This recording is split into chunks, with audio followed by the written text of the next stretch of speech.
Halo teman-teman semua, kita dari kelompok 5B ingin membahas tentang HAM dan sadar pajak. Di sini ada anggota kelompok kita. Yang pertama ada Muhammad Adam dengan NIM 19242372. Yang kedua ada Indah Wahyudin Tias atau saya sendiri sebagai ketua dengan NIM 19242116. Yang ketiga ada Reza Ahmadi Syukur dengan NIM 19242149. Yang keempat ada Dila Rizky Sutarna dengan NIM 19242589.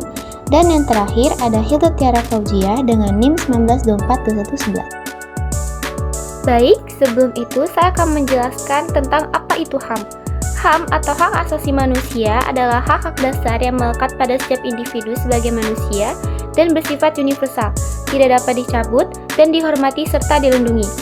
Hak-hak ini mengatur hubungan manusia dengan masyarakat, negara, dan sesama manusia. HAM meliputi hak untuk hidup, kebebasan, keamanan, kesetaraan di depan hukum, dan hak-hak lain yang dijamin oleh hukum dan peraturan internasional. Selanjutnya, ada tujuan HAM. Tujuan HAM adalah untuk menjamin martabat, kebebasan, dan keadilan bagi setiap individu tanpa diskriminasi, untuk melindungi hak-hak dasar setiap orang, dan memastikan mereka dapat menjalani kehidupan dengan bermartabat dan bebas dari penindasan. Baik, di sini saya akan menjelaskan tentang prinsip-prinsip hak asasi manusia. Yang pertama ada universalitas, yaitu hak asasi manusia berlaku untuk semua orang di seluruh dunia tanpa pengecualian. Artinya, siapapun berhak atas hak asasi manusia tanpa memandang ras, agama, jenis kelamin, asal negara, atau latar belakang lainnya. Yang kedua ada tak terpisahkan. Semua hak asasi manusia itu sama pentingnya. Artinya, tidak bisa hanya memilih atau memenuhi sebagian hak saja, karena semua hak saling melengkapi dan tidak boleh diabaikan. Yang ketiga ada saling bergantung. Artinya, satu hak asasi manusia saling terkait dengan hak lainnya. Jika satu hak tidak terpenuhi, maka hak lain bisa ikut terganggu. Contohnya, hak atas pendidikan memengaruhi hak atas pekerjaan dan kehidupan layak. Yang keempat ada kesetaraan. Semua orang harus diperlakukan sama di mata hukum. Tidak boleh ada perlakuan berbeda dalam pemenuhan hak asasi manusia. Dan yang terakhir ada non-diskriminasi. Tidak boleh ada diskriminasi terhadap seseorang hanya karena perbedaan karakteristik atau latar belakang seperti suku, agama, atau keanggotaan kelompok tertentu. Baik, sekian dari penjelasan saya, akan dilanjut oleh teman saya. Saya akan menjelaskan jenis-jenis HAM. Yang pertama, hak kolektif, hak atas pembangunan, hak atas perdamaian, hak atas sumber daya alam sendiri, hak atas lingkungan hidup yang baik, hak atas warisan budaya sendiri. Yang kedua, hak sipil dan politik, hak untuk hidup, kebebasan berpikir, beragama, dan keyakinan, hak untuk memilih dan dipilih, kebebasan berserikat dan berpendapat, kebebasan dari pelaku diskriminatif. Yang ketiga, hak ekonomi, sosial, dan budaya, hak atas pekerjaan, hak atas pendidikan, hak atas kesehatan, hak atas jaminan sosial, hak atas pangan dan perumahan, hak atas lingkungan yang sehat. Dan apa itu pajak? Pajak adalah pungutan keuangan wajib atau distribusi yang dikenakan pada individu atau badan hukum oleh organisasi pemerintahan untuk mendukung pengeluaran pemerintah dan pengeluaran publik secara kolektif atau untuk mengatur dan mengurangi eksternalitas negatif. Tujuan pajak. Yang pertama sebagai sumber pendapatan negara. Yang kedua untuk membiayai pengeluaran negara. Yang ketiga untuk menjalankan tugas-tugas rutin negara. Yang keempat melaksanakan pembangunan. Negara membutuhkan biaya. Biaya ini dapat diperoleh dari penerimaan pajak.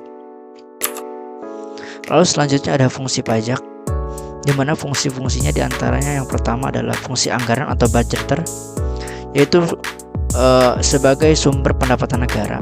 Lalu yang kedua adalah sumber regulasi atau fungsi regulasi. Ini untuk mengatur pertumbuhan ekonomi. Lalu yang ketiga adalah fungsi distribusi, yakni untuk pemerataan pendapatan. Dan yang keempat ada fungsi stabilitas, yakni untuk menjaga kestabilan ekonomi. Keterkaitan HAM dan sadar pajak. Yang pertama, pajak sebagai pilar pemenuhan HAM. Pajak adalah sumber pendapatan utama negara yang membiayai program dan layanan publik. Ini pada dasarnya adalah wujud dari pemenuhan hak-hak dasar warga negara seperti pendidikan dan kesehatan yang dijamin oleh konstitusi dan instrumen HAM internasional. Yang kedua, peran kesadaran pajak dalam pemenuhan HAM. Kesadaran pajak yaitu pemahaman dan kemauan membayar pajak dengan benar dan tepat waktu, memiliki dampak langsung pada pemenuhan HAM.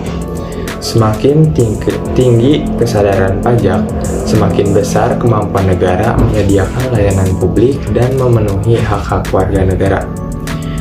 Yang ketiga, implikasi jika kesadaran pajak rendah. Jika kesadaran pajak rendah, penerimaan negara akan berkurang. Akibatnya, kemampuan pemerintah untuk menyediakan layanan publik dan memenuhi hak-hak dasar warga negara menjadi terbatas, sehingga menghambat pemenuhan HAM. Tantangan yang dihadapi dalam penegakan hak asasi manusia atau HAM dan peningkatan kesadaran pajak.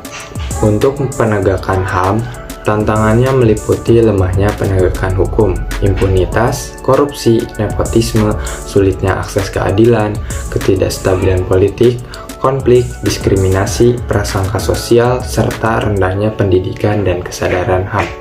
Sementara itu, dalam upaya peningkatan kesadaran pajak, hambatan yang ada adalah rendahnya kepercayaan terhadap pemerintah, minimnya pemahaman masyarakat tentang manfaat pajak, sistem perpajakan yang rumit berdasarkan sektor informal, persepsi ketidakadilan pajak, dan rendahnya literasi pajak.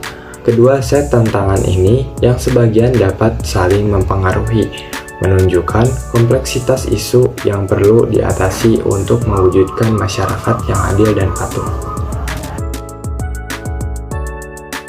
Yang terakhir, kesimpulan. Singkatnya, kesadaran pajak adalah bentuk partisipasi aktif warga negara dalam upaya kolektif untuk mewujudkan dan menjamin hak asasi manusia bagi seluruh masyarakat.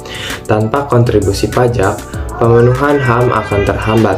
Tanpa pemahaman tentang manfaatnya, kesadaran pajak sulit terbangun. Terima kasih buat teman-teman yang udah nonton video ini sampai akhir ya. Bye-bye!